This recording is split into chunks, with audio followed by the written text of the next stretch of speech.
आप लिहो तुम कथा सुधारी।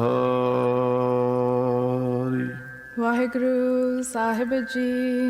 नवला सिख निहाला दोए, पटने नगर बस है घर सोए।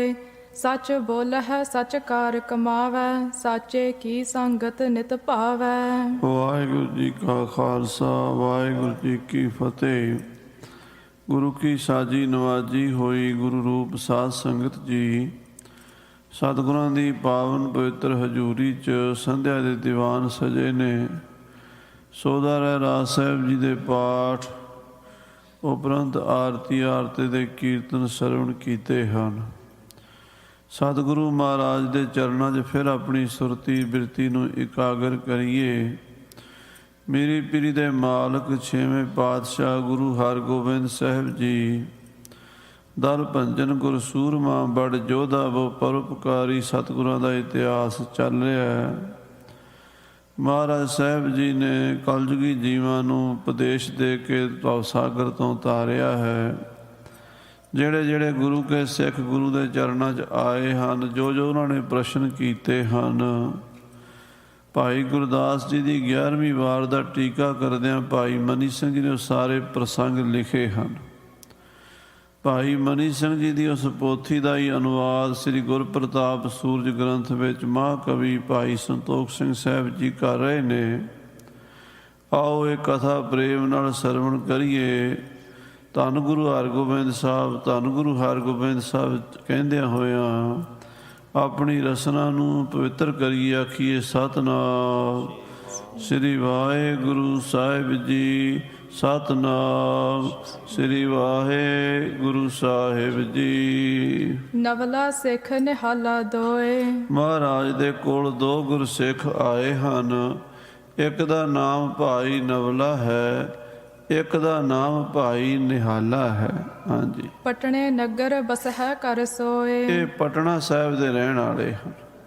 ਪਟਨਾ ਨਗਰ ਜਿੱਥੇ ਗੁਰੂ ਨਾਨਕ ਦੇਵ ਜੀ ਨੇ ਸਾਲਸਰਾਏ ਜੌਹਰੀ ਨੂੰ ਉਪਦੇਸ਼ ਦਿੱਤਾ ਸੀ, ਅਤੇ ਸਾਲਸਰਾਏ ਜੌਹਰੀ ਦਾ ਸੇਵਕ ਅਦਰਕਾ ਉਹਨਾਂ ਦੀ ਮੰਜੀ 'ਤੇ ਬਾਅਦ ਵਿੱਚ ਬੈਠਾ ਸੀ। ਜਿੱਥੇ ਅੱਜ ਕੱਲ੍ਹ ਤਖਤ ਸ੍ਰੀ ਪਟਨਾ ਸਾਹਿਬ ਹੈ, ਇੱਥੇ ਉਹਨਾਂ ਦੀ ਹਵੇਲੀ ਹੁੰਦੀ ਸੀ। ਇੱਥੇ ਹੀ ਮਹਾਰਾਜ ਗੁਰੂ ਨਾਨਕ ਦੇਵ ਜੀ ਨੇ ਬਖਸ਼ਿਸ਼ ਕਰਕੇ ਸਾਲਸਰਾਏ ਨੂੰ ਮੰਜੀ ਬਖਸ਼ੀ ਸੀ ਔਰ ਬਚਨ ਕੀਤਾ ਸੀ ਵੀ 10ਵਾਂ ਜਾਮਾ ਤੇਰੀ ਹਵੇਲੀ ਵਿੱਚ ਹੀ ਧਾਰਨ ਕਰਾਂਗੇ। ਉਸੇ ਸਾਲਸਰਾਏ ਦਾ ਉਹ ਘਰ ਸੀ ਜੌਹਰੀ ਦਾ, ਜਿਹਦੇ ਵਿੱਚ ਮਹਾਰਾਜ ਕਲਗੀਧਰ ਪਾਤਸ਼ਾਹ ਦਾ ਅਵਤਾਰ ਹੋਇਆ। ਕਿਉਂਕਿ ਜਦੋਂ ਮਹਾਰਾਜ ਗੁਰੂ ਤੇਗ ਬਹਾਦਰ ਸਾਹਿਬ ਜੀ ਪਟਨੇ ਸਾਹਿਬ ਪਹੁੰਚੇ ਨੇ, ਆਪਣਾ ਪਰਿਵਾਰ ਪਟਨੇ ਸਾਹਿਬ ਛੱਡ ਕੇ ਅਤੇ ਆਪ ਗੁਰੂ ਜੀ ਅੱਗੇ ਅਸਾਮ ਨੂੰ ਚਲੇ ਗਏ ਸੀ। ਉਸ ਹਵੇਲੀ 'ਚ ਛੱਡ ਕੇ ਗਏ ਸੀ ਜਿਹੜੀ ਸਾਲਸਰਾਏ ਜੌਹਰੀ ਦੀ ਹਵੇਲੀ ਸੀ। ਸੋ ਇਹ ਗੁਰੂ ਨਾਨਕ ਦੇਵ ਜੀ ਦੇ ਸਮੇਂ ਤੋਂ ਪਟਨਾ ਸਿੱਖੀ ਦਾ ਕੇਂਦਰ ਰਿਹਾ ਹੈ। ਬਹੁਤ ਸਿੱਖ ਸਨ ਉਸ ਇਲਾਕੇ ਵਿੱਚ, ਬਿਹਾਰੀ ਸਿੱਖ ਜਿਨ੍ਹਾਂ ਨੂੰ ਆਪਾਂ ਕਹਿੰਦੇ ਹਾਂ, ਗੁਰੂ ਘਰ ਨੂੰ ਮੰਨਦੇ ਸਨ। ਭਾਈ ਨਵਲਾ ਅਤੇ ਭਾਈ ਨਿਹਾਲਾ ਇਹ ਵੀ ਪਟਨੇ ਦੇ ਰਹਿਣ ਵਾਲੇ ਸਿੱਖ ਸਨ। ਸੱਚ ਬੋਲ ਹੈ ਸੱਚ ਕਾਰ ਕਮਾਵੈ। ਇਹ ਦੋਵੇਂ ਸੱਚ ਹੀ ਬੋਲਦੇ ਸਨ ਅਤੇ ਸੱਚੀ ਕਿਰਤ ਕਰਦੇ ਸਨ। ਕੋਈ ਵੀ ਝੂਠ, ਛਲ ਫਰੇਬ, ਠੱਗੀ, ਹੇਰਾ ਫੇਰੀ ਨਹੀਂ ਸੀ ਜਾਣਦੇ। ਜਿਹੜਾ ਗੁਰੂ ਦਾ ਹੁਕਮ ਹੈ ਵੀ ਧਰਮ ਦੀ ਕਿਰਤ ਕਰੋ, ਵੰਡ ਕੇ ਛਕੋ, ਨਾਮ ਜਪੋ, ਉਹਦੇ 'ਤੇ ਪਹਿਰਾ ਦਿੰਦੇ ਸਨ। ਸਾਚੇ ਕੀ ਸੰਗਤ ਨਿਤ ਭਾਵੈ। ਔਰ ਸੱਚੇ ਗੁਰਸਿੱਖਾਂ ਦੀ ਸੰਗਤ ਕਰਦੇ ਸਨ। ਝੂਠ ਬੋਲਣ ਵਾਲੇ ਦੇ ਕੋਲ ਬਹਿੰਦੇ ਹੀ ਨਹੀਂ ਸੀ, ਕਿਉਂਕਿ ਜਿਹੋ ਜਿਹੇ ਬੰਦੇ ਕੋਲ ਅਸੀਂ ਬੈਠਾਂਗੇ ਉਹੋ ਜਿਹਾ ਸਾਡੇ ਸੰਸਕਾਰ ਹੋ ਜਾਂਦੇ, ਆਦਤਾਂ ਹੋ ਜਾਂਦੀਆਂ। ਇਸ ਕਰਕੇ ਸੱਚਿਆਂ ਮਹਾਂਪੁਰਸ਼ਾਂ ਦੀ ਸੰਗਤ ਇਹਨਾਂ ਨੂੰ ਭਾਉਂਦੀ ਸੀ। ਜੇ ਸਿੱਖ ਭਜਨ ਕਰਤ ਧਰ ਪ੍ਰੇਮ। ਜਿਹੜੇ ਸਿੱਖ ਪ੍ਰੇਮ ਨਾਲ ਭਜਨ ਕਰਦੇ, ਵਾਹਿਗੁਰੂ ਵਾਹਿਗੁਰੂ ਜਪਦੇ, ਤਿਨ ਕੋ ਸੇਵਤ ਨਿਤ ਹਿਤ ਛੇਮ।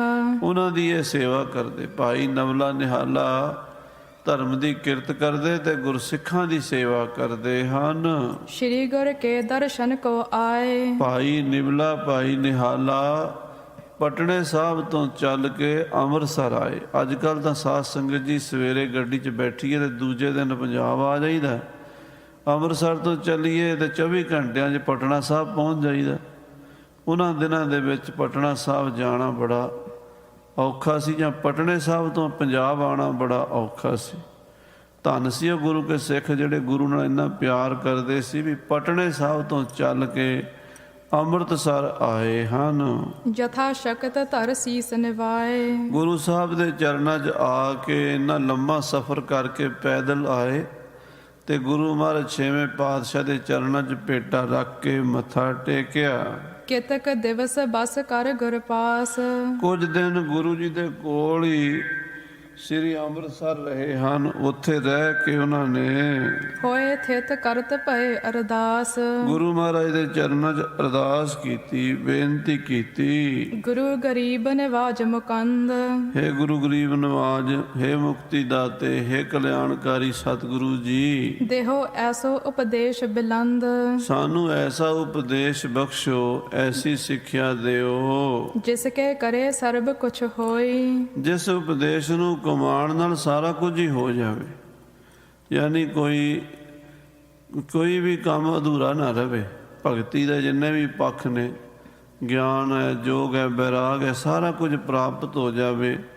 ਜਿਹੜੀ ਚੀਜ਼ ਚਾਹੀਦੀ ਹੈ ਮੁਕਤੀ ਵਾਸਤੇ, ਗੱਲ ਤਾਂ ਇਹ ਹੈ ਮੁਕਤੀ ਮੇਨ ਜਿਹੜਾ ਪਰਪਜ ਹੈ ਉਹ ਹੈ ਮੁਕਤੀ। ਪਰਮੇਸ਼ਰ ਦੇ ਵਿੱਚ ਸਾਡੀ ਆਤਮਾ ਦਾ ਨਿਵਾਸ ਹੋਵੇ, ਪਰਮਾਤਮਾ ਦੇ ਸਾਨੂੰ ਦਰਸ਼ਨ ਹੋਣ, ਸਾਡੀ ਰੂਹ ਇੱਧਰ ਉੱਧਰ ਨਾ ਭਟਕੇ, ਸਾਡੀ ਰੂਹ ਮਰਨ ਤੋਂ ਬਾਅਦ ਉਸ ਪਰਮਾਤਮਾ 'ਚ ਲੀਨ ਹੋਵੇ। ਇਹ ਸਾਡੀ ਸਾਰਿਆਂ ਦੀ ਸਾਧ ਸੰਗਤ ਦੀ ਮੰਗ ਹੈ।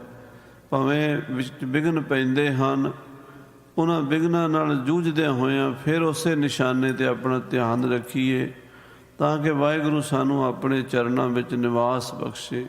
ਅਰਦਾਸ ਇਹੀ ਕਰਨੀ ਚਾਹੀਦੀ, ਅਬ ਕੀ ਬਾਰ ਬਖਸ਼ ਬੰਦੇ ਕੋ ਬੌਰ ਨਾ ਭੌਜਲ ਫੇਰਾ। ਹੈ ਵਾਹਿਗੁਰੂ ਐਤਕੀ ਬਖਸ਼ ਲੈ, ਬਖਸ਼ ਲੈ, ਬਖਸ਼ ਲੈ।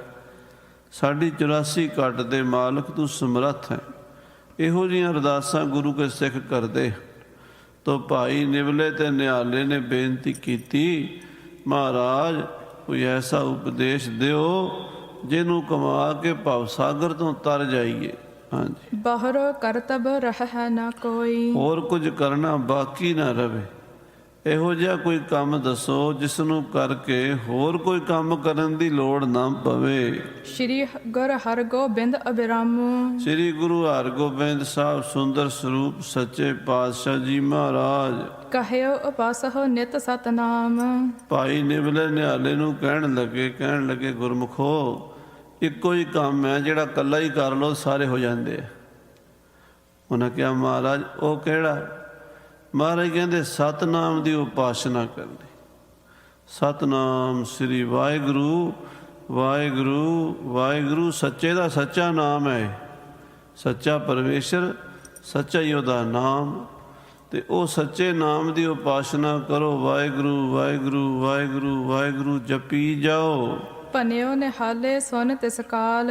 ਭਾਈ ਨਿਹਾਲੇ ਨੇ ਮਹਾਰਾਜ ਦੇ ਬਚਨ ਸੁਣ ਕੇ ਕਿਹਾ, ਕਿਤਕ ਸਮਤ ਜੁਤ ਕਹਿ ਇਸ ਢਾਲ। ਇਹ ਸੱਚੇ ਪਾਤਸ਼ਾਹ ਜੀ, ਆਪ ਜੀ ਦਾ ਬਚਨ ਸਿਰ ਮੱਥੇ ਤੇ ਹੈ, ਪਰ ਕੁਝ ਸਿਆਣੇ ਪੁਰਸ਼, ਉੱਤਮ ਪੁਰਸ਼, ਮਹਾਂਪੁਰਸ਼ ਇਉਂ ਕਹਿੰਦੇ ਹਨ, ਜਬ ਲਾ ਦ્વੈਤ ਹੋਤ ਜਨ ਹਿਰਦੇ। ਜਿੰਨਾ ਚਿਰ ਬੰਦੇ ਦੇ ਅੰਦਰ ਦ્વੈਤ ਹੁੰਦੀ ਹੈ, ਮੈਂ ਔਰ ਤੂੰ ਦਾ ਫਰਕ ਹੁੰਦਾ, ਇਹਨੂੰ ਦ્વੈਤ ਕਹਿੰਦੇ ਨੇ। ਦ્વੈਤ ਔਰ ਅਦ્વੈਤ ਇਹ ਸਮਝ ਲੈਣ ਵਾਲੀਆਂ ਚੀਜ਼ਾਂ ਨੇ। ਇੱਕ ਦ્વੈਤ, ਇੱਕ ਦੂਜੇ ਪਾਸੇ ਅਦ્વੈਤ। ਦ્વੈਤ ਦਾ ਮਤਲਬ ਹੈ ਵੀ ਮੈਂ ਔਰ ਤੂੰ, ਆਪਣਾ ਤੇ ਬਗਾਨਾ, ਵਧੀਆ ਤੇ ਘਟੀਆ, ਗੋਰਾ ਤੇ ਕਾਲਾ, ਚਿੱਟਾ ਤੇ ਕਾਲਾ, ਦਿਨ ਤੇ ਰਾਤ, ਇਸਤਰੀ ਤੇ ਪੁਰਸ਼, ਚੰਗਾ ਤੇ ਮਾੜਾ, ਵਧੀਆ ਤੇ ਘਟੀਆ। ਇਹ ਹੈ ਦ્વੈਤ। ਤੇ ਅਦ્વੈਤ ਕੀ ਹੈ? ਇੱਕੋ ਹੀ ਹੈ। ਇੱਕ ਸਭ ਮੈਂ ਜੋਤ ਜੋਤ ਹੈ ਸੋਏ, ਤਿਸ ਦਾ ਚਾਨਣ ਸਭ ਮੈਂ ਚਾਨਣ ਹੋਏ। ਦ્વੈਤ ਤੇ ਅਦ્વੈਤ ਕਹਿੰਦੇ ਜਿੰਨਾ ਚਿਰ ਬੰਦੇ 'ਚ ਦ્વੈਤ ਹੁੰਦੀ ਹੈ ਹਿਰਦੇ ਦੇ ਵਿੱਚ, ਤ੍ਰਿਪਟੀ ਬਣੀ ਰਹਿਤ ਹੈ ਤਦੇ। ਉਹਨਾਂ ਚਿਰ ਤ੍ਰਿਪਟੀ ਬਣੀ ਰਹਿੰਦੀ। ਤ੍ਰਿਪਟੀ ਤਿੰਨ ਚੀਜ਼ਾਂ ਦੇ ਮੇਲ ਨੂੰ ਕਹਿੰਦੇ, ਗਿਆਨ, ਗਿਆਤਾ, ਗੇ, ਧਿਆਨ, ਧਿਆਤਾ, ਧੇ, ਪ੍ਰਮਾਣ, ਪ੍ਰਮਾਤਾ, ਪਰਮੇ। ਇਹ ਤਿੰਨ ਤ੍ਰਿਪੁਟੀਆਂ ਹਨ। ਗਿਆਨ, ज्ञान मैंने नॉलेज, ज्ञान मैंने समझ, ज्ञान मैंने प्रकाश, नॉलेज ਤੇ ਗਿਆਤਾ। ਗਿਆਤਾ ਜਿਸ ਨੂੰ ਗਿਆਨ ਹੋਣਾ ਹੈ, ਜਿਹਨੂੰ ਆਪਾਂ ਗਿਆਨੀ ਵੀ ਕਹਿ ਸਕਦੇ ਹਾਂ, ਗਿਆਤਾ ਜਿਸ ਨੂੰ ਗਿਆਨ ਹੋਣਾ ਹੈ। ਤੇ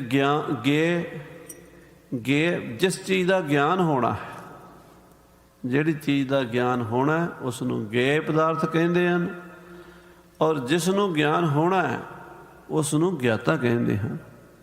ਮੰਨ ਲਓ ਕੋਈ ਆਦਮੀ ਕਿਸੇ ਚੀਜ਼ ਦਾ ਗਿਆਨ ਲੈ ਰਿਹਾ, ਪਾਠਕ ਕਿਤਾਬ ਪੜ੍ਹ ਰਿਹਾ, ਉਹ ਪਾਠਕ ਕਿਤਾਬ ਪੜ੍ਹਨ ਵਾਲਾ ਗਿਆਤਾ ਹੈ, ਔਰ ਜੋ ਪ੍ਰਾਪਤ ਕਰ ਰਿਹਾ ਉਹ ਗਿਆਨ ਹੈ। ਪਰ ਜਿਹੜੀ ਚੀਜ਼ ਬਾਰੇ ਪੜ੍ਹ ਰਿਹਾ, ਮੰਨ ਲਓ ਕੋਈ ਡਾਕਟਰ ਹੈ, ਡਾਕਟਰੀ ਦੀ ਕਿਤਾਬ ਪੜ੍ਹ ਰਿਹਾ, ਉਹ ਜਿਹੜੀ ਡਾਕਟਰੀ ਹੈ ਉਹਦੇ ਵਾਸਤੇ ਗੇ ਹੈ। ਧਿਆਤਾ ਧਿਆਨ ਤੇ ਧਿਆਤਾ ਜਿਹੜਾ ਧਿਆਨ ਕਰ ਰਿਹਾ, ਤੇ ਜਿਹਦਾ ਧਿਆਨ ਕਰ ਰਿਹਾ, ਜਿਹੜੀ ਚੀਜ਼ ਦਾ ਧਿਆਨ ਹੋ ਰਿਹਾ ਉਸ ਨੂੰ ਤੇ ਪਦਾਰਥ ਕਹਿੰਦੇ ਹਨ। ਪ੍ਰਮਾਤਾ ਪ੍ਰਮਾਣ ਪਰਮੇ। ਪ੍ਰਮਾਣ ਹੁੰਦਾ ਕਿਸੇ ਚੀਜ਼ ਦਾ ਸਬੂਤ ਕਰਨਾ, ਦੇਖਣਾ। ਅੱਖਾਂ ਵਿੱਚੋਂ ਜਿਹੜੀ ਬਿਰਤੀ ਨਿਕਲ ਕੇ ਸਾਹਮਣੀ ਚੀਜ਼ 'ਤੇ ਪਈ ਹੈ ਇਹਨੂੰ ਪ੍ਰਮਾਣ ਕਹਿੰਦੇ। ਜਿਹੜੀ ਅੱਖਾਂ ਵਿੱਚੋਂ ਸਾਡੀ ਜੋਤ, ਜਿਹੜੀ ਨਜ਼ਰ ਕਹਿੰਦੇ, ਜਿਹਨੂੰ ਆਪਾਂ ਨਿਗਾਹ ਕਹਿੰਦੇ ਹਾਂ, ਆਈ ਸਾਈਟ ਕਹਿੰਦੇ ਹਾਂ, ਉਹ ਜਾ ਕੇ ਕਿਸੇ ਚੀਜ਼ 'ਤੇ ਪਈ ਹੈ। ਮੰਨ ਲਓ ਸਾਹਮਣੇ ਕੋਈ ਪੱਥਰ ਹੈ, ਇੱਥੇ ਆਪਾਂ ਖੜ੍ਹੇ ਹਾਂ, ਅਸੀਂ ਪਰਮਾਤਾ ਹਾਂ। ਜਿਹੜਾ ਸਾਹਮਣੇ ਪੱਥਰ ਦੇਖਿਆ ਜਾਂ ਕੱਪੜਾ ਦੇਖਿਆ ਜਾਂ ਕੋਈ ਪਸ਼ੂ ਦੇਖਿਆ, ਕੋਈ ਪੰਛੀ ਦੇਖਿਆ, ਉਹ ਪਰਮੇਹ ਹੈ। ਅਤੇ ਆਹ ਜਿਹੜੀ ਦ੍ਰਿਸ਼ਟੀ ਹੈ, ਜਿਹਨੂੰ ਆਈ ਸਾਈਟ ਕਹਿੰਦੇ ਹਾਂ, ਨਜ਼ਰ ਕਹਿੰਦੇ ਹਾਂ, ਇਹ ਪ੍ਰਮਾਣ ਹੈ। ਇਹਦੇ ਨਾਲ ਉਹ ਚੀਜ਼ ਦੇਖੀ ਹੈ। ਪ੍ਰਮਾਤਾ ਪ੍ਰਮਾਣ ਪਰਮੇ, ਧਿਆਤਾ ਧਿਆਨ ਤੇ ਗਿਆਤਾ ਗਿਆਨ ਗੇ। ਹੇ ਸਤਿਗੁਰੂ ਜੀ, ਇਹ ਤਿੰਨ ਤ੍ਰਿਪੁਟੀਆਂ ਹੁੰਦੀਆਂ ਹਨ। ਗੁਰੂ ਸਾਹਿਬ ਸਿੱਖਾਂ ਨੂੰ ਦੱਸ ਰਹੇ ਹਨ।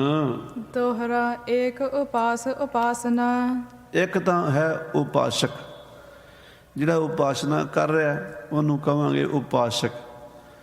ਇੱਕ ਹੈ ਜਿਸ ਦੀ ਉਪਾਸਨਾ ਹੋ ਰਹੀ ਹੈ, ਉਪਾਸਿਆ।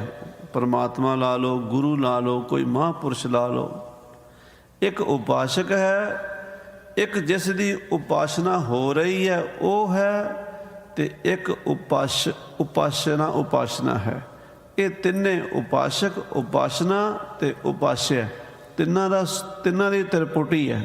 ਹਾਂਜੀ। ਤ੍ਰਿਤੀ ਉਪਾਸਕ ਸੇ।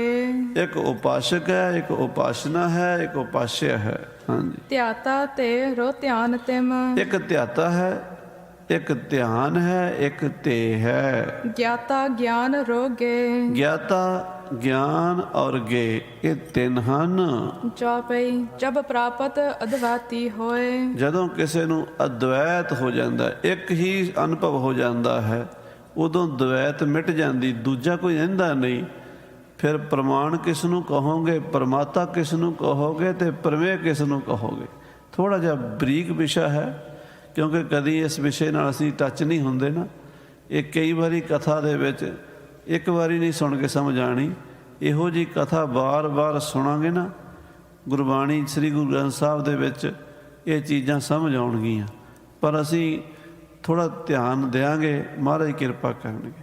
ਕਹਿ ਰਹੇ ਨੇ ਛੇਵੇਂ ਪਾਤਸ਼ਾਹ, ਕਹਿੰਦੇ ਧਿਆਤਾ ਧਿਆਨ ਤੇ ਗਿਆਤਾ ਗਿਆਨ ਗੇ, ਪ੍ਰਮਾਤਾ ਪ੍ਰਮਾਣ ਪਰਮੇ।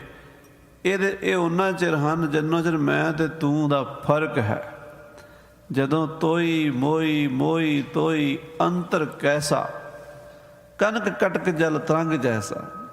ਹੇ ਵਾਹਿਗੁਰੂ, ਤੇਰੇ ਵਿੱਚ ਮੇਰੇ ਵਿੱਚ, ਮੇਰੇ ਵਿੱਚ ਤੇਰੇ ਵਿੱਚ ਕੋਈ ਫਰਕ ਹੀ ਨਹੀਂ ਰਿਹਾ। ਮੈਂ ਤੂੰ ਤੇ ਮਿਟ ਹੀ ਗਏ ਨੇ। ਅਬ ਤੋਂ ਜਾਏ ਚੜ੍ਹੇ ਸਿੰਘਾਸਣ, ਮਿਲੇ ਹੈ ਸਾਰੰਗ ਪਾਨੀ। ਰਾਮ ਕਬੀਰਾ ਏਕ ਭਏ ਹੈ, ਕੋਈ ਨਾ ਸਕੈ ਪਛਾਨੀ। ਹੁਣ ਤੇ ਮੈਂ ਤੂੰ ਮਿਟ ਗਏ ਨੇ। ਹੁਣ ਕਿਹੜਾ ਉਪਾਸ਼ਕ, ਕਿਹੜੀ ਉਪਾਸਨਾ ਤੇ ਕਿਹੜਾ ਉਪਾਸਿਆ।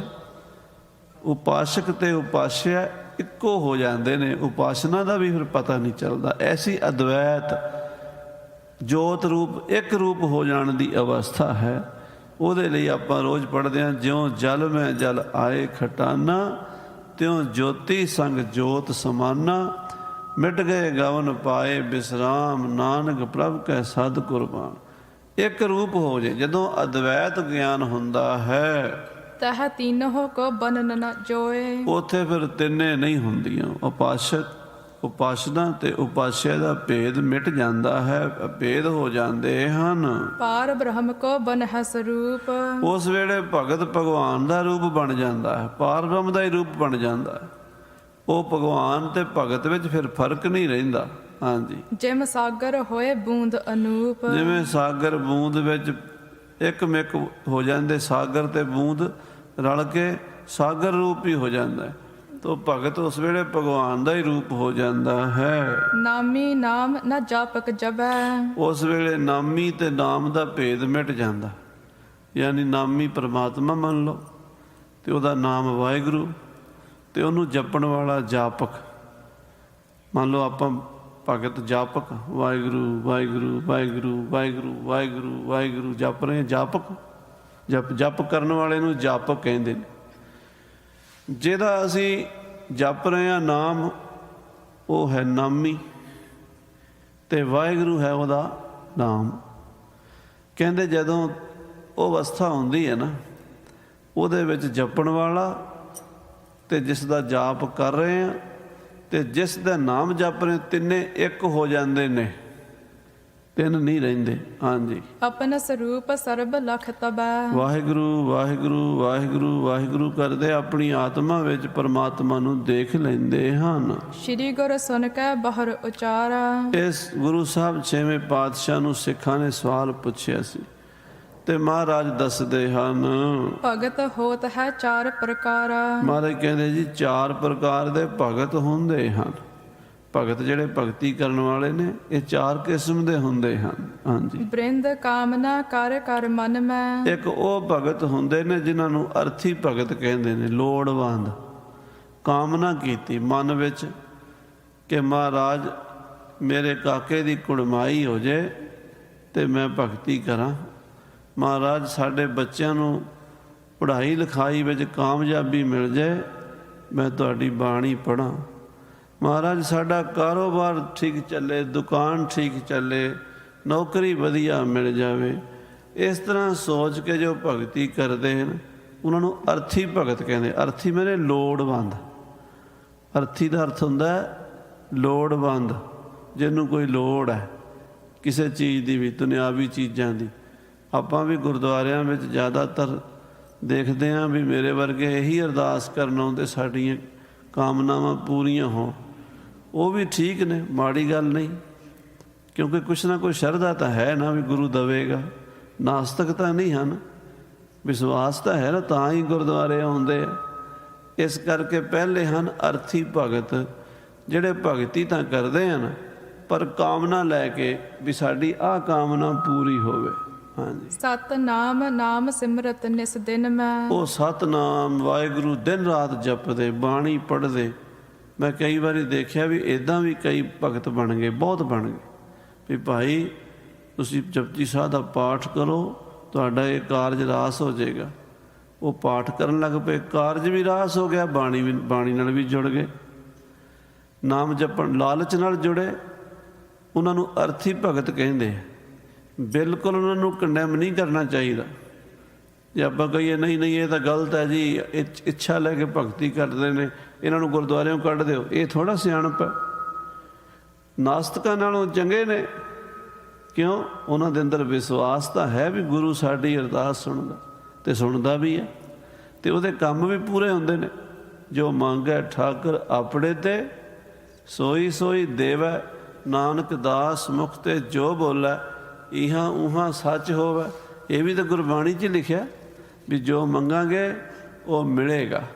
ਇੱਛਾ ਪੂਰਕ ਸਰਬ ਸੁਖ ਦਾਤਾ ਹਰ, ਜਾਂ ਕੈ ਵਸ ਹੈ ਕਾਮ ਧੇਨਾ। ਵਾਹਿਗੁਰੂ ਸਾਰਿਆਂ ਦੀ ਇੱਛਾ ਪੂਰੀਆਂ ਕਰਨ ਵਾਲਾ ਹੈ। ਸੋ ਪਹਿਲੇ ਹਨ ਅਰਥੀ ਭਗਤ, ਲੋੜਵੰਦ ਭਗਤੀ ਕਰਦੇ ਨੇ ਪਰ ਆਪਣੀਆਂ ਲੋੜਾਂ ਨੂੰ ਮੂਹਰੇ ਰੱਖ ਕੇ ਕਰਦੇ ਨੇ। ਔਰ ਸੰਤਨ ਕੀ ਸੇਵਾ ਠਾਨਤ। ਨਾਮ ਵੀ ਜਪਦੇ ਨੇ, ਸਾਧ ਸੰਗਤ ਦੀ ਸੇਵਾ ਕਰਦੇ ਨੇ, ਗੁਰਦੁਆਰੇ ਵਿੱਚ ਲੰਗਰ ਦੀ ਸੇਵਾ, ਕੋਈ ਹੋਰ ਸੇਵਾ ਮਿਲ ਜੇ ਇਸ ਲਾਲਚ ਨਾਲ ਕਰਦੇ ਨੇ ਵੀ ਬਾਬੇ ਦੀ ਸੇਵਾ ਕਰਾਂ, ਸਾਡਾ ਕਾਰੋਬਾਰ ਠੀਕ ਚੱਲੇ, ਸਾਡਾ ਕੋਈ ਕੰਮਕਾਰ ਹੋਵੇ, ਬੱਚਿਆਂ ਦੀ ਸੈਟਿੰਗ ਹੋਵੇ, ਜੋ ਵੀ ਮੰਗ ਹੋਵੇ।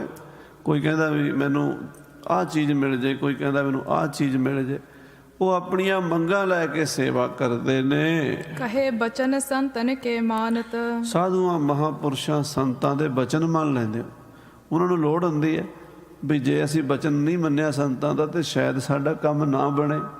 ਇਸ ਕਰਕੇ ਉਹ ਇਸ ਡਰ ਦੇ ਨਾਲ ਗੁਰੂਆਂ ਦੇ, ਮਹਾਂਪੁਰਸ਼ਾਂ ਦੇ, ਸੰਤਾਂ ਦੇ ਬਚਨ ਮੰਨਦੇ ਹਨ। ਤਿਨ ਕੀ ਹੋਤ ਕਾਮਨਾ ਪੂਰੀ। ਗੁਰੂ ਹਰਗੋਬਿੰਦ ਸਾਹਿਬ ਕਹਿੰਦੇ ਜਿਹੜੇ ਅਰਥੀ ਭਗਤ ਹਨ ਨਾ, ਪਹਿਲੇ ਮਹਾਰਾਜ ਗੁਰੂ ਨਾਨਕ ਦੇਵ ਉਹਨਾਂ ਦੀਆਂ ਕਾਮਨਾ ਪੂਰੀਆਂ ਕਰਦਾ। ਬਾਬਾ ਦਾਤਾਂ ਦਿੰਦਾ ਉਹਨਾਂ ਨੂੰ, ਜੋ ਮੰਗਦੇ ਨੇ ਗੁਰੂ ਨਾਨਕ ਦੇ ਦਿੰਦਾ। ਹਾਂਜੀ। ਪੁੰਨ ਪ੍ਰਭ ਪ੍ਰੀਤ ਉਪਜ ਔਰ ਰੂਰੀ। ਫਿਰ ਉਹਨਾਂ ਦੇ ਮਨ 'ਚ ਹੋਰ ਪ੍ਰੇਮ ਵੱਧ ਜਾਂਦਾ। ਸ਼ੁਰੂਆਤ ਜਿਹੜੀ ਹੈ ਨਾ ਇੱਥੋਂ ਹੀ ਹੁੰਦੀ ਲਗਭਗ। ਅੱਜ ਜਿੰਨੇ ਆਪਾਂ ਸਿੱਖ ਅੱਜ ਦੁਨੀਆ 'ਚ ਫਿਰਦੇ ਆ ਨਾ, ਸਾਰੇ ਬ੍ਰਹਮ ਗਿਆਨੀ ਨਹੀਂ ਜੰਮੇ ਆਪਾਂ ਸ਼ੁਰੂ 'ਚ। ਸਾਡੇ ਦਾਦੇ ਪੜਦਾਦੇ ਵੀ ਜਦੋਂ ਗੁਰੂ ਸਾਹਿਬ ਦੇ ਸਮੇਂ ਵੀ ਜੁੜੇ ਨੇ। ਹੋ ਸਕਦਾ ਹੈ ਕੋਈ ਇਸ ਕੰਮ ਲਈ ਜੁੜਿਆ ਹੋਵੇ ਵੀ ਸਾਡੇ ਕੰਮਕਾਰ ਠੀਕ ਹੋਣ, ਅਤੇ ਕੋਈ ਹੋ ਜੁੜਿਆ ਹੋਵੇ ਵੀ ਮੇਰਾ ਸਰੀਰ ਠੀਕ ਹੋਵੇ। ਕੋਈ ਹੋਰ ਮੰਗ ਨਾਲ ਜੁੜੇ। ਜੁੜਦੇ ਜੁੜਦੇ ਉਹਨਾਂ ਵਿੱਚੋਂ ਹੀ ਕਈ ਬ੍ਰਹਮ ਗਿਆਨੀ ਹੋ ਗਏ, ਉਹਨਾਂ ਵਿੱਚੋਂ ਹੀ ਕਈ ਸ਼ਹੀਦ ਹੋ ਗਏ, ਉਹਨਾਂ ਵਿੱਚੋਂ ਕੋਈ ਦਾਨੀ ਹੋ ਗਏ, ਉਹਨਾਂ ਵਿੱਚੋਂ ਹੀ ਰਾਜੇ ਮਹਾਰਾਜੇ ਹੋ ਗਏ, ਉਹਨਾਂ ਵਿੱਚੋਂ ਹੀ ਆਪਾਂ ਪੈਦਾ ਹੋ ਗਏ। ਇਸ ਕਰਕੇ ਗੁਰੂ ਹਰਗੋਬਿੰਦ ਸਾਹਿਬ ਕਹਿੰਦੇ ਜਿਹੜਾ ਕਾਮਨਾ ਦੇ ਨਾਲ, ਇੱਛਾ ਦੇ ਨਾਲ ਗੁਰੂ ਘਰ ਆਉਂਦਾ, ਉਹਦੀ ਕਾਮਨਾ ਪੂਰੀ ਹੁੰਦੀ ਹੈ। ਅੱਗੇ ਨੂੰ ਉਹਦੇ ਮਨ 'ਚ ਵਿਸ਼ਵਾਸ ਹੋ ਜਾਂਦਾ। ਕੀ ਵਿਸ਼ਵਾਸ ਹੁੰਦਾ? ਵੀ ਇਹ ਗੁਰੂ ਪੂਰਾ ਮੇਰੀਆਂ ਸੁਣਦਾ, ਇਹ ਪੂਰਾ ਗੁਰੂ ਹੈ, ਮੇਰਾ ਸੱਚਾ ਮਿੱਤਰ ਹੈ, ਮੇਰਾ ਸੱਚਾ ਰਿਸ਼ਤੇਦਾਰ ਗੁਰੂ ਹੈ, ਮੇਰਾ ਹਰ ਵੇਲੇ ਮੇਰੀ ਹਿਫਾਜ਼ਤ ਕਰਨ ਵਾਲਾ, ਮੇਰੀ ਹੈਲਪ ਕਰਨ ਵਾਲਾ ਮੇਰਾ ਗੁਰੂ ਹੈ। ਉਹ ਫਿਰ ਗੁਰੂ ਨਾਲ ਪ੍ਰੇਮ ਕਰਦੇ ਹਨ। ਹਾਂਜੀ। ਦੁਤੀਏ ਆਰਤ ਭਗਤ ਬਨੰਤੇ। ਦੂਜੇ ਆਰਤ ਭਗਤ ਹੁੰਦੇ ਨੇ। ਆਰਤ ਮੈਨੇ ਦੁਖੀ।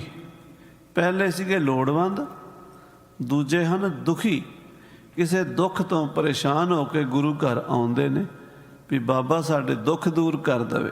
ਹਾਂਜੀ। ਜੇ ਸ਼ਤਰੁਨ ਤੇ ਹੋਏ ਦੁਖਵੰਤੇ। ਕਿਸੇ ਦੁਸ਼ਮਣ ਤੋਂ ਡਰ ਲੱਗਦਾ, ਕੋਈ ਦੁਸ਼ਮਣ ਤੰਗ ਕਰਦਾ। ਬੜੇ ਪ੍ਰਕਾਰ ਦੇ ਦੁਸ਼ਮਣ ਨੇ। ਕੋਈ ਦਿੱਕਤਾਂ ਖੜੀਆਂ ਕਰਦੇ ਨੇ, ਪਰੇਸ਼ਾਨੀਆਂ ਖੜੀਆਂ ਕਰਦੇ ਨੇ, ਔਰ ਕੋਈ ਜਾਨ ਲੈਣ ਨੂੰ ਫਿਰਦੇ ਨੇ ਵੀ ਮਾਰ ਹੀ ਦਈਏ। ਇਹੋ ਜਿਹੇ ਜਿਹੜੇ ਦੁਸ਼ਮਣ ਨੇ। ਕੈ ਰੋਗ ਆਤੁਰ ਦੁੱਖ ਕੋ ਪਾਵੈ। ਜਾਂ ਫਿਰ ਕੋਈ ਬਿਮਾਰੀ ਹੈ, ਕੋਈ ਰੋਗ ਲੱਗਾ, ਕਿਸੇ ਨੂੰ ਕੋਈ ਸਰੀਰਕ ਰੋਗ ਲੱਗਾ ਹੈ, ਕੋਈ ਮਾਨਸਿਕ ਰੋਗ ਲੱਗਾ ਹੈ, ਜਾਂ ਕੋਈ ਦੁਸ਼ਮਣ ਮਗਰ ਲੱਗਾ ਹੋਇਆ ਹੈ। ਪ੍ਰਭ ਕੇ ਸਿਮਰਨ ਮਹਿ ਮਨ ਲਾਵੈ। ਉਹ ਫਿਰ ਪ੍ਰਭੂ ਦੇ ਸਿਮਰਨ 'ਚ ਮਨ ਲਾਉਂਦੇ। ਸਤਨਾਮ ਸ੍ਰੀ ਵਾਹਿਗੁਰੂ ਵਾਹਿਗੁਰੂ ਵਾਹਿਗੁਰੂ ਜਪਦੇ ਹਨ। ਉਸ ਵਾਹਿਗੁਰੂ ਦਾ ਸਿਮਰਨ ਕਰਦੇ ਹਨ। ਸ਼ਤਰੁਨ ਤੇ ਹੋਏ ਜਾਤ ਸੁਖਾਰੋ। ਫਿਰ ਕੀ ਹੁੰਦਾ? ਪ੍ਰਭ ਕੈ ਸਿਮਰਨ ਦੁਸ਼ਮਨ ਟਰੈ। ਪ੍ਰਭੂ ਦਾ ਸਿਮਰਨ ਕਰਨ ਨਾਲ ਦੁਸ਼ਮਣ ਟਲ ਜਾਂਦੇ। ਸ਼ਤਰੂਆਂ ਤੋਂ, ਵੈਰੀਆਂ ਤੋਂ ਮਹਾਰਾਜ ਅਕਾਲ ਪੁਰਖ ਦਾ ਨਾਮ ਰੱਖਿਆ ਕਰਦਾ। ਦੁਸ਼ਮਣਾਂ ਤੋਂ, ਵੈਰੀਆਂ ਤੋਂ ਬਚਾ ਲੈਂਦਾ ਹੈ। ਉਹ ਫਿਰ ਦੁਸ਼ਮਣਾਂ ਤੋਂ ਸੌਖੇ ਹੋ ਜਾਂਦੇ ਨੇ। ਰੋਗ ਨਸ਼ਟ ਤੇ ਹੋਏ ਬਲ ਭਾਰੋ। ਜੇ ਕੋਈ ਬਿਮਾਰੀ ਲੱਗੀ ਹੋਵੇ, ਕੋਈ ਤਕਲੀਫ ਲੱਗੀ ਰੋਗ ਲੱਗਾ ਹੋਵੇ, ਨਾਮ ਜਪਣ ਨਾਲ ਉਹਦਾ ਇਲਾਜ ਹੋ ਜਾਂਦਾ। ਸਰਬ ਰੋਗ ਕਾ ਔਖਦ ਨਾਮ। ਸਾਰੀਆਂ ਬਿਮਾਰੀਆਂ ਦੀ ਦਵਾਈ ਵਾਹਿਗੁਰੂ ਦਾ ਨਾਮ ਹੈ। ਕਈ ਗੁਰਮੁਖਾਂ ਦਾ ਕੈਂਸਰ ਤੱਕ, ਸਾਧ ਸੰਗਤ ਜੀ ਆਪਾਂ ਸੁਣਿਆ ਹੀ ਹੈ ਵੀ ਕੈਂਸਰ ਤੱਕ ਮਹਾਰਾਜ ਨੇ ਠੀਕ ਕੀਤਾ। ਨਾਮ ਤੇ ਵਿਸ਼ਵਾਸ ਕਰਨਾ। ਬਾਕੀ ਜੇ ਕਿਸੇ ਦੀ ਹੁਣ ਆਈ ਹੋਈ ਹੈ ਜੀਵ, ਸਮਾਂ ਹੀ ਪੂਰਾ ਹੋ ਗਿਆ, ਜਾਣਾ ਹੀ ਹੈ, ਤਾਂ ਉਹ ਤਾਂ ਵਾਹਿਗੁਰੂ ਦੇ ਹੁਕਮ ਨਾਲ ਜਾਣਾ ਹੀ ਪੈਣਾ। ਪਰ ਨਾਮ ਦੀ ਇੰਨੀ ਸ਼ਕਤੀ ਹੈ ਵੀ ਇਹ ਦੁੱਖਾਂ ਤੋਂ, ਬਿਮਾਰੀਆਂ ਤੋਂ, ਰੋਗਾਂ ਤੋਂ ਰੱਖਿਆ ਕਰਦਾ। ਸਾਰੇ ਦੁੱਖ ਦੂਰ ਹੁੰਦੇ ਹਨ। ਆਗੇ ਕੋ ਸ਼ਰਧਾ ਵਧ ਪਰੈ। ਜਦੋਂ ਬਿਮਾਰੀ ਠੀਕ ਹੋ ਜਾਵੇ, ਨਾਮ ਜਪ ਕੇ ਦੁਸ਼ਮਣ ਖਹਿੜਾ ਛੱਡ ਜਾਣ, ਫਿਰ ਅੱਗੇ ਨੂੰ ਹੋਰ ਸ਼ਰਧਾ ਹੁੰਦੀ ਵੀ ਹੋਰ ਜਪੀਏ। ਜਿਸ ਨਾਮ ਨੇ ਸਾਨੂੰ ਇਹਨਾਂ ਦੁੱਖਾਂ ਤੋਂ ਬਚਾਇਆ, ਇਸ ਨਾਮ ਦਾ ਹੋਰ ਅਭਿਆਸ ਕਰੀਏ। ਵਾਹਿਗੁਰੂ ਵਾਹਿਗੁਰੂ ਹੋਰ ਜਪੀਏ। ਲਾਲਚ ਤੇ ਸਦ ਸਿਮਰਨ ਕਰੈ। ਬੰਦਾ ਇਸ ਲਾਲਚ ਨਾਲ ਵੀ ਮੇਰੇ ਤੇ ਕੋਈ ਹੋਰ ਕਸ਼ਟ ਨਾ ਆਵੇ, ਕੋਈ ਹੋਰ ਵੈਰੀ ਮੇਰੇ ਤੇ ਨਾ ਚੜ੍ਹ ਜਾਵੇ, ਕੋਈ ਬਿਮਾਰੀ ਨਾ ਮੈਨੂੰ ਲੱਗ ਜਾਵੇ, ਫਿਰ ਬੰਦਾ ਹੋਰ ਸਿਮਰਨ ਕਰਦਾ, ਵਾਹਿਗੁਰੂ ਵਾਹਿਗੁਰੂ ਜਪਦਾ। ਤੀਜੇ ਨਿਤ ਉਪਾਸਨਾ ਧਾਰੀ। ਸੋ ਪਹਿਲੇ ਤੇ ਸੀਗੇ ਲੋੜਵੰਦ, ਦੂਜੇ ਸੀ ਦੁਖੀ, ਤੀਜੇ ਹਨ ਉਪਾਸਨਾ ਕਰਨ ਵਾਲੇ, ਭਗਤੀ ਹੀ ਕਰਨੀ ਜਿਨ੍ਹਾਂ ਨੇ, ਨਾ ਉਹਨਾਂ ਨੂੰ ਕੋਈ ਲੋੜ ਹੈ ਤੇ ਨਾ ਉਹਨਾਂ ਨੂੰ ਕੋਈ ਬਿਮਾਰੀ ਦਾ ਡਰ ਹੈ, ਨਾ ਦੁਸ਼ਮਣ ਦਾ ਡਰ ਹੈ। ਬਸ ਪਰਮੇਸ਼ਰ ਨਾਲ ਪ੍ਰੇਮ ਕਰਦੇ ਆ, ਪ੍ਰੇਮ ਕਰਕੇ ਹੀ ਭਗਤੀ ਕਰਦੇ ਹਨ, ਕੁਛ ਨਹੀਂ ਮੰਗਦੇ ਮਹਾਰਾਜ ਤੋਂ। ਹਾਂਜੀ, ਸਿਮਰਹਿ ਸਤ ਨਾਮ ਅਗਹਾਰੀ। ਉਹ ਨਾਮ ਜਪਦੇ ਆ ਕਿ ਪਾਪਾਂ ਨੂੰ ਨਸ਼ਟ ਕਰਦਾ ਹੈ। ਵਾਹਿਗੁਰੂ ਵਾਹਿਗੁਰੂ ਵਾਹਿਗੁਰੂ ਵਾਹਿਗੁਰੂ। ਇਹ ਜਿਹੜੇ ਪਾਪ ਸਾਡੇ ਪਿਛਲੇ ਜਨਮਾਂ ਦੇ ਔਰ ਇਸ ਜਨਮਾਂ ਦੇ, ਇਹ ਬਹੁਤ ਜ਼ਿਆਦਾ ਹਨ ਸਾਧ ਸੰਗਤ ਜੀ। ਇਹਨਾਂ ਪਾਪਾਂ ਨੂੰ ਕੱਟਣ ਵਾਸਤੇ ਮਹਾਰਾਜ ਕਹਿੰਦੇ, ਭਰੀਐ ਮਤ ਪਾਪਾਂ ਕੈ ਸੰਗ, ਉਹ ਧੋਪੈ ਨਾਮੈ ਕੈ ਰੰਗ। ਇਹ ਨਾਮ ਪ੍ਰੇਮ ਨਾਲ ਜਪਣਾ, ਵਾਹਿਗੁਰੂ ਵਾਹਿਗੁਰੂ ਵਾਹਿਗੁਰੂ, ਤੇ ਫਿਰ ਪਾਪ ਕੱਟੇ ਜਾਂਦੇ ਹਨ। ਲਖਹਿ ਦਾਸ ਨਿਜ ਪ੍ਰਭ ਕੋ ਕਰਤਾ। ਆਪਣੇ ਆਪ ਨੂੰ ਮਹਾਰਾਜ ਪਰਮੇਸ਼ਰ ਦੇ ਚਰਨਾਂ ਦਾ ਦਾਸ ਸਮਝਣਾ। ਜਿਹੜੇ ਪਰਮੇਸ਼ਰ ਦੇ ਭਗਤ ਹਨ ਉਹ ਕਹਿੰਦੇ, ਅਸੀਂ ਤਾਂ ਵਾਹਿਗੁਰੂ ਦੇ ਚਰਨਾਂ ਦੇ ਦਾਸ ਹਾਂ, ਅਸੀਂ ਤਾਂ ਮਹਾਰਾਜ ਦੇ ਚਰਨਾਂ ਦੇ ਗੁਲਾਮ ਹਾਂ, ਤੇ ਉਹ ਸਾਡੇ ਕਰਤਾ ਪੁਰਖ ਜੀ ਹਨ। ਵਾਹਿਗੁਰੂ ਨੇ ਸਾਨੂੰ ਬਣਾਇਆ, ਇਸ ਦੁਨੀਆ 'ਚ ਭੇਜਿਆ, ਅਸੀਂ ਵਾਹਿਗੁਰੂ ਦੇ ਹਾਂ, ਵਾਹਿਗੁਰੂ ਸਾਡਾ ਹੈ। ਹਾਂਜੀ, ਹਮ ਤ੍ਰਿਆ ਸਮ ਪਰਮੇਸ਼ਰ ਭਰਤਾ। ਅਸੀਂ ਉਹਦੀਆਂ ਇਸਤਰੀਆਂ ਹਾਂ, ਉਹ ਸਾਡਾ ਪਤੀ ਹੈ। ਅਸੀਂ ਜਿੰਨੇ ਵੀ ਜੀਵ ਹਾਂ, ਇਸਤਰੀਆਂ ਰੂਪ ਹਾਂ, ਉਹ ਸਾਡਾ ਮਾਲਕ ਖਸਮ ਹੈ। ਅੰਤ ਹੈ ਕਰਨ ਬਿਮਲ ਹੋਏ ਜਾਤ। ਇਸ ਤਰ੍ਹਾਂ ਕੋਈ ਪਰਮੇਸ਼ਰ ਨੂੰ ਆਪਣਾ ਮਾਲਕ ਤੇ ਆਪਣੇ ਆਪ ਨੂੰ ਨੌਕਰ ਸਮਝ ਕੇ ਭਗਤੀ ਕਰਦਾ, ਕੋਈ ਵਾਹਿਗੁਰੂ ਨੂੰ ਆਪਣਾ ਖਸਮ ਤੇ ਆਪਣੇ ਆਪ ਨੂੰ ਉਸਦੀ ਪਤਨੀ ਸਮਝ ਕੇ ਭਗਤੀ ਕਰਦਾ। ਵੱਖਰੇ ਵੱਖਰੇ ਤਰੀਕੇ ਹਨ, ਵੱਖਰੀਆਂ ਵੱਖਰੀਆਂ ਭਾਵਨਾਵਾਂ ਹਨ, ਸਾਰਿਆਂ ਦੀ ਇੱਕੋ ਜਿਹੀ ਨਹੀਂ ਹੁੰਦੀ, ਵੱਖਰੀ ਵੱਖਰੀ ਅੰਦਰ ਦੀ ਫੀਲਿੰਗ ਹੈ। ਉਹ ਜਿਹੜੇ ਇੱਦਾਂ ਭਗਤੀ ਕਰਦੇ ਮਹਾਰਾਜ ਦੀ, ਉਹਨਾਂ ਦਾ ਹਿਰਦਾ ਹੌਲੇ ਹੌਲੇ ਨਿਰਮਲ ਹੋ ਜਾਂਦਾ। ਨਿਸ਼ਕਾਮ ਭਗਤੀ ਕਰਦੇ ਨਾ, ਮਨ ਦੀ ਮੈਲ ਉਤਰ ਜਾਂਦੀ ਹੈ। ਪੁੰਨ ਤਿਸ ਬ੍ਰਹਮ ਗਿਆਨ ਉਪਜਾਤ। ਫਿਰ ਉਹਨਾਂ ਨੂੰ ਬ੍ਰਹਮ ਗਿਆਨ ਪੈਦਾ ਹੁੰਦਾ। ਬ੍ਰਹਮ ਗਿਆਨ ਉਹਨਾਂ ਦੇ ਅੰਦਰ ਹੀ ਪੈਦਾ ਹੁੰਦਾ, ਆਪਣੇ ਆਪ ਵਿੱਚ ਪ੍ਰਮਾਤਮਾ ਨੂੰ ਦੇਖ ਲੈਂਦੇ ਹਨ। ਚੌਥੇ ਗਿਆਨੀ ਭਗਤ ਵਿਸਾਲੇ। ਸੋ ਪਹਿਲੇ ਹਨ ਲੋੜਵੰਦ, ਦੂਜੇ ਹਨ ਆਰਤ ਯਾਨੀ ਦੁਖੀ, ਤੀਜੇ ਹਨ ਉਪਾਸ਼ਕ, ਚੌਥੇ ਹਨ ਬ੍ਰਹਮ ਗਿਆਨੀ। ਉਹ ਬ੍ਰਹਮ ਗਿਆਨੀ ਭਗਤ ਕੈਸੇ ਹਨ? ਏਕ ਪਰਮੇਸ਼ਰ ਸਭ ਮਹਿ ਭਾਲੇ। ਉਹ ਇੱਕੋ ਜੋਤ ਨੂੰ ਸਾਰਿਆਂ 'ਚ ਦੇਖਦੇ ਹਨ। ਉਹ ਵੇਖਦੇ ਹਰ ਇੱਕ ਜਗ੍ਹਾ ਤੇ ਪਰਮਾਤਮਾ ਹੀ। ਉਹਨਾਂ ਦੀ ਜਦੋਂ ਵੀ ਅੱਖ ਖੁੱਲ੍ਹਦੀ ਹੈ, ਸਾਹਮਣੇ ਪਰਮਾਤਮਾ ਹੀ ਦਿਸਦਾ। ਜਦੋਂ ਅੱਖ ਬੰਦ ਹੁੰਦੀ ਹੈ, ਅੰਦਰ ਪਰਮਾਤਮਾ। ਸੋ ਅੰਤਰ ਸੋ ਬਾਹਰ ਅਨੰਤ। ਅੰਦਰ ਵੀ ਵਾਹਿਗੁਰੂ ਹੈ ਤੇ ਬਾਹਰ ਵੀ ਵਾਹਿਗੁਰੂ ਹੈ। ਉਹਨਾਂ ਨੂੰ ਦੂਸਰਾ ਕੁਝ ਦਿਸਦਾ ਹੀ ਨਹੀਂ, ਸਭ ਥਾਂ ਤੇ ਪਰਮਾਤਮਾ ਨੂੰ ਹੀ ਭਾਲਦੇ ਹਨ। ਹਾਂਜੀ, ਘਟ ਮਠ ਮਹਿ ਜਿਮ ਵਿਆਪ ਆਕਾਸ਼। ਉਹ ਇਦਾਂ ਸਮਝਦੇ ਜਿਵੇਂ ਘੜੇ ਵਿੱਚ ਵੀ ਆਕਾਸ਼ ਹੈ ਤੇ ਕਮਰੇ ਵਿੱਚ ਵੀ ਆਕਾਸ਼ ਹੈ ਤੇ ਬਾਹਰ ਵੀ ਆਕਾਸ਼ ਹੈ। ਹਰ ਥਾਂ ਤੇ ਆਕਾਸ਼। ਐਸੀ ਕੋਈ ਥਾਂ ਨਹੀਂ ਜਿੱਥੇ ਆਕਾਸ਼ ਨਾ ਹੋਵੇ। ਐਸੀ ਕੋਈ ਥਾਂ ਨਹੀਂ ਜਿੱਥੇ ਆਕਾਸ਼ ਨਾ ਹੋਵੇ। ਐਸੀ ਕੋਈ ਥਾਂ ਨਹੀਂ ਜਿੱਥੇ ਪਰਮਾਤਮਾ ਦਾ ਪ੍ਰਕਾਸ਼ ਨਾ ਹੋਵੇ। ਆਖੋ ਸਤਿਨਾਮ ਸ੍ਰੀ ਵਾਹਿਗੁਰੂ। ਆਕਾਸ਼ ਹਰ ਥਾਂ ਤੇ ਹੈ। ਇਸੇ ਤਰ੍ਹਾਂ ਵਾਹਿਗੁਰੂ ਦੀ ਜੋਤ ਸਾਰੀ ਥਾਵਾਂ ਤੇ ਹੈ। ਸਭ ਮੈਂ ਜੋਤ ਜੋਤ ਹੈ ਸੋਏ, ਤਿਸ ਦੇ ਚਾਨਣ ਸਭ ਮੈਂ ਚਾਨਣ ਹੋਏ। ਹਾਂਜੀ, ਤਿਮ ਸਭ ਮਹਿ ਇੱਕ ਬ੍ਰਹਮ ਪ੍ਰਕਾਸ਼। ਇਸ ਤਰ੍ਹਾਂ ਜਿਵੇਂ ਆਕਾਸ਼ ਹਰ ਥਾਂ ਤੇ, ਹਰ ਪਿੰਡ 'ਚ, ਹਰ ਸ਼ਹਿਰ 'ਚ, ਹਰ ਮਹੱਲੇ 'ਚ, ਹਰ ਗਲੀ 'ਚ, ਹਰ ਘਰ 'ਚ ਆਕਾਸ਼ ਹੈ। ਹਰ ਮੁਲਕ 'ਚ ਆਕਾਸ਼ ਹੈ। ਆਕਾਸ਼ ਤੋਂ ਬਿਨਾਂ ਤੇ ਆਪਾਂ ਤੁਰ ਫਿਰ ਨਹੀਂ ਸਕਦੇ। ਆਕਾਸ਼ ਤੋਂ ਬਿਨਾਂ ਪੰਛੀ ਉੱਡ ਨਹੀਂ ਸਕਦੇ। ਆਕਾਸ਼ ਤੋਂ ਬਿਨਾਂ ਹਵਾਈ ਜਹਾਜ਼ ਨਹੀਂ ਉੱਡ ਸਕਦੇ। ਆਕਾਸ਼ ਯਾਨੀ ਖੁੱਲ੍ਹੀ ਥਾਂ, ਹਰ ਥਾਂ ਤੇ ਹੈ। ਇੱਦਾਂ ਪਰਮਾਤਮਾ ਵੀ ਹਰ ਥਾਂ ਤੇ ਇੱਕੋ ਜਿਹਾ ਵਿਆਪਕ ਹੈ। ਹਾਂਜੀ, ਇਮ ਲਖ ਵਾਹਿਗੁਰੂ ਨਿਤ ਸਿਮਰਹਿ। ਇਸ ਤਰ੍ਹਾਂ ਵਾਹਿਗੁਰੂ ਨੂੰ ਹਰ ਥਾਂ ਤੇ ਹਾਜ਼ਰ ਨਾਜ਼ਰ। ਅੱਜ ਇੱਥੇ ਆਪਾਂ ਬੈਠੇ, ਇੱਥੇ ਵੀ ਵਾਹਿਗੁਰੂ ਹੈ। ਜਿੱਥੇ ਜਿੱਥੇ ਕੋਈ ਬੈਠਾ ਉੱਥੇ ਉੱਥੇ ਵਾਹਿਗੁਰੂ ਆਲੇ ਦੁਆਲੇ, ਅੰਦਰ ਵੀ ਬਾਹਰ ਵੀ। ਇਹ ਜਾਣ ਕੇ ਉਹਦਾ ਸਿਮਰਨ ਕਰੇ। ਦ੍ਰਿੜ ਹੋਏ ਆਤਮ ਗਿਆਨ ਸੋ ਉਰਮਹਿ। ਜਦੋਂ ਇੱਦਾਂ ਵਾਹਿਗੁਰੂ ਨੂੰ ਹਰ ਥਾਂ ਤੇ ਵੇਖੇਗਾ, ਆਤਮ ਗਿਆਨੀ ਹੋ ਜਾਏਗਾ, ਸਰੀਰ ਤੋਂ ਪਰੇ ਹੋ ਜਾਏਗਾ। ਸਰੀਰ ਤਾਂ ਥੋੜ੍ਹੇ ਦਿਨਾਂ ਦੀ ਖੇਡ ਹੈ। ਇਹ ਸਰੀਰ ਨੇ ਮਿੱਟੀ 'ਚ ਮਿਲ ਜਾਣਾ, ਪਰ ਆਤਮਾ ਤਾਂ ਸਦਾ ਹੀ ਪ੍ਰਕਾਸ਼ ਰੂਪ ਹੈ। ਆਪਣੇ ਆਪ ਆਤਮ ਰੂਪ ਨੂੰ ਜਾਣ ਲੈਂਦਾ ਹੈ ਤੇ ਸਰੀਰ ਤੋਂ ਪਰੇ ਹੋ ਜਾਂਦਾ ਹੈ। ਹਾਂਜੀ, ਚਤੁਰ ਭੂਮਿਕਾ ਤੇ ਚੜ ਜਾਏ। ਜਿਹੜੀਆਂ 4 ਭੂਮਿਕਾ ਨੇ ਉਸ ਤੋਂ ਉੱਪਰ ਚਲਾ ਜਾਂਦਾ ਹੈ। ਸਪਤਮ ਵਿਖੈ ਸਥਿਰਤਾ ਪਾਏ। ਉਹ 7ਵੀਂ ਜਿਹੜੀ ਤੁਰੀਆ ਅਵਸਥਾ ਹੈ ਨਾ, ਪਹਿਲੀ ਸੁਭ ਇੱਛਾ, ਦੂਜੀ ਸੁਭਚਾਰਨਾ, ਤਨੁ ਮਾਨਸਾ, ਅਸੰਸਕਤ ਪਦਾਰਥ ਭਾਵਨੀ, ਅਖੀਰ 'ਚ ਤੁਰੀਆ ਅਵਸਥਾ ਹੁੰਦੀ ਹੈ। ਉਹ ਤੁਰੀਆ ਅਵਸਥਾ 'ਚ ਪਹੁੰਚ ਜਾਂਦਾ ਹੈ। ਜਾਂ ਤੇ ਸਿਮਰੋ ਤੁਮ ਸਤਨਾਮ। ਇਸ ਕਰਕੇ ਗੁਰੂ ਸਾਹਿਬ ਕਹਿੰਦੇ ਭਾਈ ਨਿਵਲਾ, ਭਾਈ ਨਿਹਾਲਾ, ਤੇ ਇੱਕੋ ਹੀ ਗੁਰੂ ਨਾਨਕ ਸਾਹਿਬ ਨੇ ਰਾਹ ਦੱਸਿਆ। ਸਾਰੀਆਂ ਗੱਲਾਂ ਦਾ ਨਿਚੋੜ ਹੈ ਕਿ ਸਤਨਾਮ ਸ੍ਰੀ ਵਾਹਿਗੁਰੂ ਜਪਣਾ ਸ਼ੁਰੂ ਕਰੋ। ਤਾਂ ਤੇ ਸਿਮਰੋ ਤੁਮ ਸਤਨਾਮ, ਤੁਸੀਂ ਸਤਨਾਮ ਵਾਹਿਗੁਰੂ ਦਾ ਜਾਪ ਕਰੋ। ਸੰਤਨ ਕੋ ਸੇਵਹੁ ਨਿਸ਼ਕਾਮ। ਔਰ ਸਾਧ ਸੰਗਤ ਦੀ, ਸੰਤਾਂ ਮਹਾਂਪੁਰਸ਼ਾਂ ਦੀ ਨਿਸ਼ਕਾਮ ਹੋ ਕੇ ਸੇਵਾ ਕਰੋ। ਦੁਨਿਆਵੀ ਪਦਾਰਥਾਂ ਦੀ ਮੰਗ ਨਾ ਹੋਵੇ, ਕੋਈ ਇੱਛਾ ਨਾ ਹੋਵੇ। ਮਨ ਨੀਵਾ ਰੱਖਹੁ ਤਜਮਾਨ। ਮਨ ਨੀਵਾਂ ਰੱਖੋ, ਮੱਤ ਉੱਚੀ ਰੱਖੋ। ਨੀਵੇਂ ਮਨ ਨਾਲ ਆਪਣੇ ਆਪ ਨੂੰ ਸਾਰਿਆਂ ਤੋਂ ਮਾੜਾ ਮੰਦਾ ਜਾਣੇ ਆਪ ਕੋ, ਅਵਰ ਭਲਾ ਸੰਸਾਰ। ਮੈਂ ਸਾਰਿਆਂ ਨੂੰ ਮਾੜਾ, ਮੇਰੇ ਨਾਲੋਂ ਸਾਰੀ ਦੁਨੀਆ ਚੰਗੀ, ਇੱਦਾਂ ਜਾਣੇ। ਹਾਂਜੀ, ਹੋਏ ਸੁਖੈਨ ਤੁਮ ਹੋ ਕਲਿਆਣ। ਭਾਈ ਨਿਵਲਾ, ਭਾਈ ਨਿਹਾਲਾ, ਜੇ ਤੁਸੀਂ ਇਸ ਤਰ੍ਹਾਂ ਆਪਣਾ ਮਨ ਨੀਵਾਂ ਕਰਕੇ ਤੇ ਮੱਤ ਉੱਚੀ ਕਰਕੇ ਰੱਖੋਗੇ, ਤੁਹਾਡਾ ਕਲਿਆਣ, ਤੁਹਾਡੀ ਮੁਕਤੀ ਸੌਖੀ ਹੋ ਜਾਏਗੀ। ਸੁਨ ਉਪਦੇਸ਼ ਭਲੋ ਤਿਸ ਕਾਲ।